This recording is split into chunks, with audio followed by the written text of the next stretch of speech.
expertise. What is my expertise? That's the question. You want to be you want to be something in life. You want to change your life. What are you expert at? That's what I was asked. What are you an expert at, Mark? Tell me, Ward, what are you an expert at? And the things that I'm an expert at, I don't want to do, right? Like I've been a exterminator for 20 years, and I don't want to be a exterminator, right? I like being a coach. I like being a motivational speaker. So my expertise wasn't in any of those things, right? I had no expertise in motivational speaking. I had no expertise in coaching.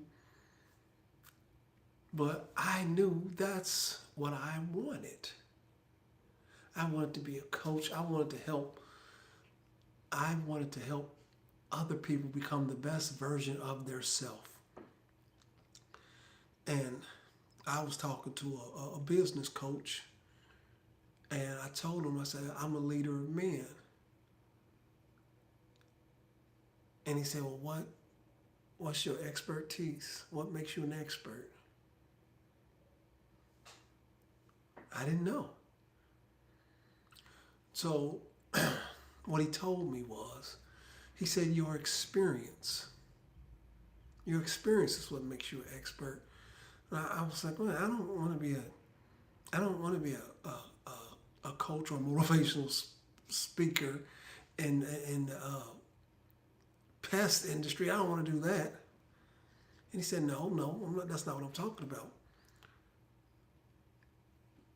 What's the most important thing that a job can give you? Now, most people would say a check, right? That makes sense. But it's not actually how much money you're going to get. It's who you become as a person because of the job you have to do. And over the last 20 years, one of the things that I had to do, I had to learn to adjust to different personalities. I had to learn how to bite my tongue. What I mean by that is, sometimes you want to tell people off, you want to tell them how it is, but I had to learn to control that. I had to learn to control my tongue. I couldn't say anything that came to my mind. So the job made me become patient. It taught me that I don't need to make sure that the people always know I'm right. My job was, as an exterminator, to get them to understand the problem they have and how I solve it. So I became an expert at finding what their problem is and solving it. And whatever job you have right now, if you want to do something different, look at how your current job, how did it help you become whoever you are? Just like being an exterminator helped me become patient. It helped me understand that I'm a problem solver, because that's what I do. I find a problem and I solve it. And I became really good at it. Now, how can that translate to coaching and motivational speaking? Same thing. I just had to pick a problem or find a problem and solve it. And that's exactly what you got to do. If you want to change your life, you want something that you don't already have, you have to become someone different. I heard I believe it was Dr. Joe Dispenza who said, you can't have a new personal reality with the same old personality. So you have to become someone different.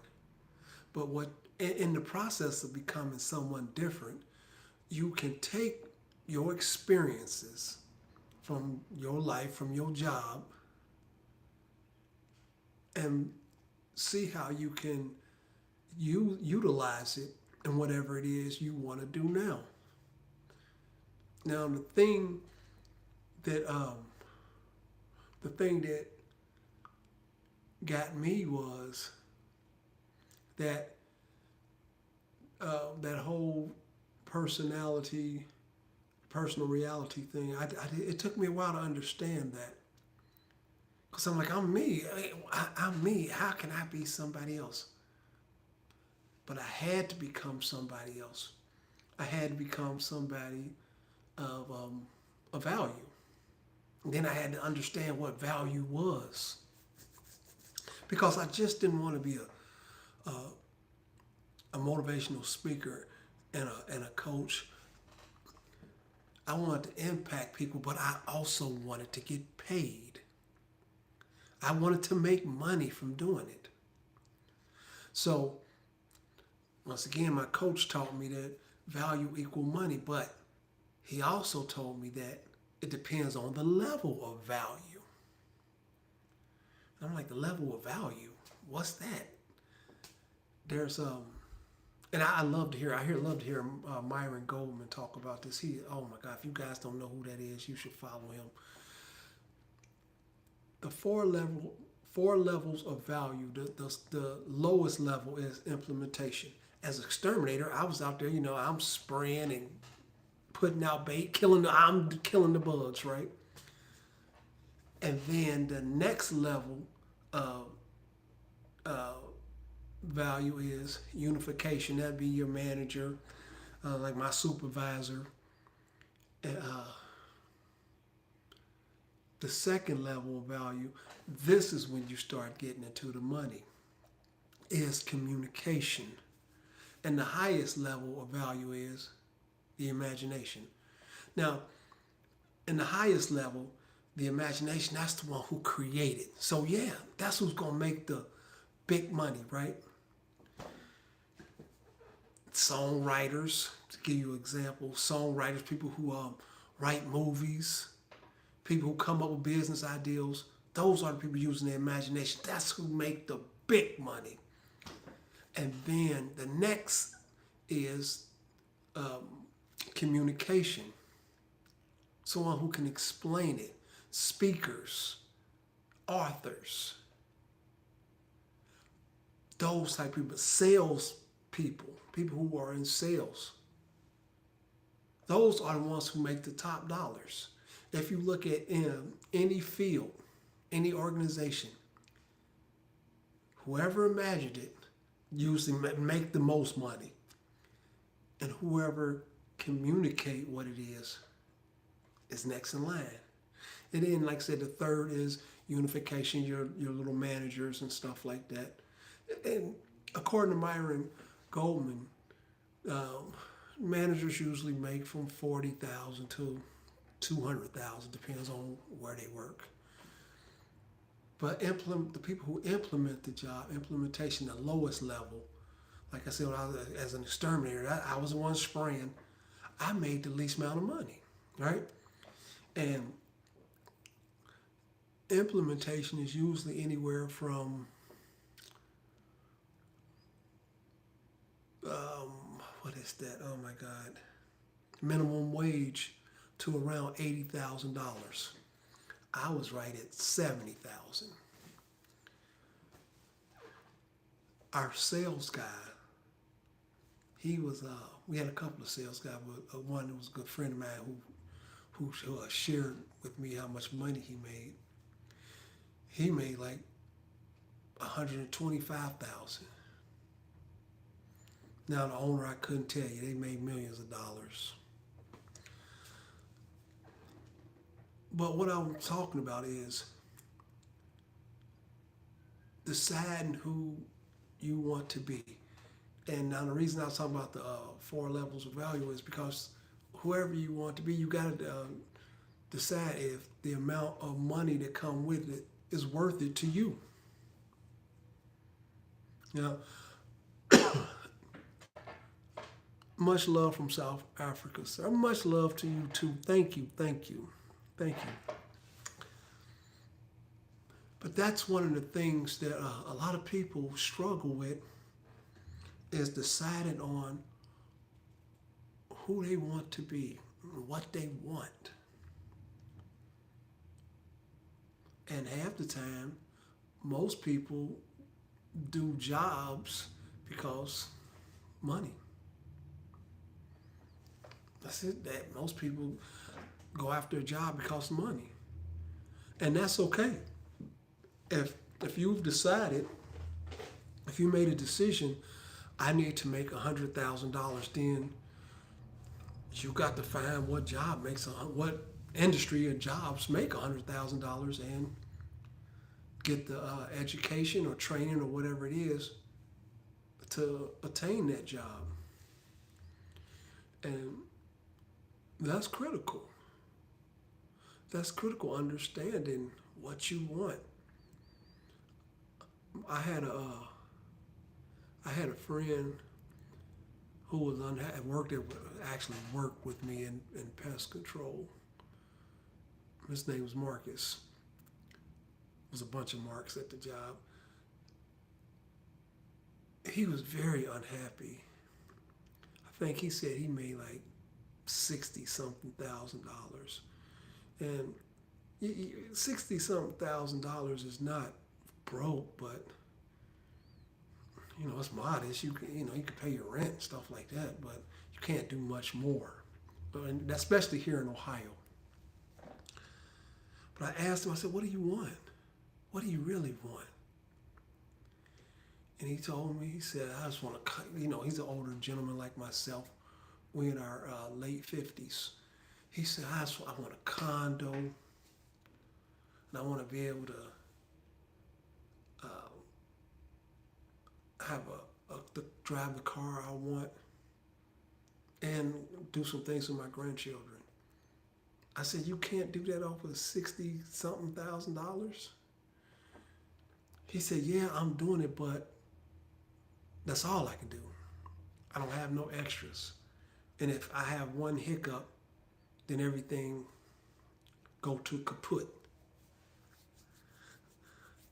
He said he just needed a little more to have a cushion. And at our job, like I say, you could probably, as a technician, I think the most anybody can make with our particular company is probably about $85,000. Like I said, I'm right at 75, which is cool. It was cool for me at that time, right? So he said, I don't know what I want. Besides, he knew what he wanted. I'm sorry. He said he had no idea what type of job or skill that he could gain to get him up to $80,000. I said, I asked him a few questions. I said, Marcus, I said, who are you? And he looked at me all crazy. I'm Marcus. I said, okay, well, what do you do? What do you do so supremely well that you can teach it? He thought about it for a minute. He said, I could teach what we do right now. I could teach how to be a great pest technician. I said, okay.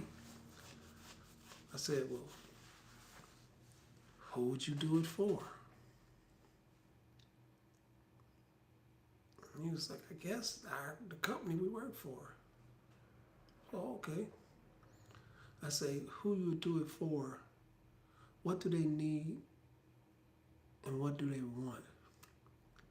And he said, this company need technicians who know what they're doing so we don't lose accounts. That's what they need, what they want. They want someone who can train them thoroughly. I said, okay. I said, what would be the transformation for the company because of what you do? And he said, well, they will have qualified technicians who not only knew how to do the job, but also knew how to have conversations with the customer on finding the problem. I said, all right. I said, okay, so now you know, even you're not really happy with this job, but from what you know, you experience, you can earn more if you present this to the company. So what he did, he presented to the company as he wanted to be a trainer. And not just for our location, he wanted to be a district trainer.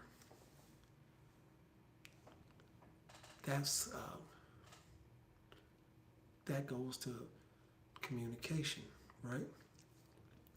What it did, it took him from 60,000 to like 115,000 because they accepted his proposal. What I'm trying to tell you is, take the time to know what you want and know why you want it, and then go after it. Go after it. The worst thing that can happen is you can fail. I take that back. The worst thing that can happen is someone can tell you no, because you don't fail until you quit. But everybody failed at something, but if you keep going, eventually you will be successful. So keep going, man. Keep going. Find out what you want to do and start trying to do it today, right now. All right, I'm your boy Ward, the Atmosphere Changer, and I'll see you on the next video.